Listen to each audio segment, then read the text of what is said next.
দাদার বাড়ি এসেছি। আমার বউ গেছে বেনাচিরি বাজারে, আমার বেশি ঘুরতে ভালো লাগে না, চা বিস্কুট খাচ্ছি। বৌদি চা বিস্কুট দিলেন।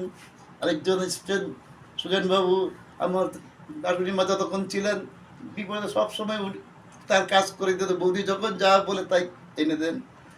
তাই আমার বেশি হাঁটতে পারলো না, তাই ঘরে এখন বৌদি বাড়িতে চা খাচ্ছি।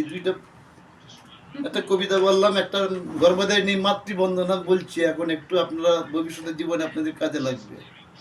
ছিলাম যখন মায়ের উদরে ঘোর অন্ধকার কারাগারে হায়রে, তখন আমায় আহার দিয়ে বাতাস দিয়ে তুমি আমারে বাঁচালে। আবার যখন ভূমিষ্ঠ হলে মায়ের কোমল ক্রোড়ে আশ্রয় পেলে, মায়ের স্তনে রক্ত তুমি ক্ষীর করে দিলে। দিলে বন্ধু বান্ধব দ্বারা সুত ওসব না তো সেসব কৌশল তোমারই তো হায়রে। নমস্কার। এবার চা খাই, পরে আবার কথা হবে।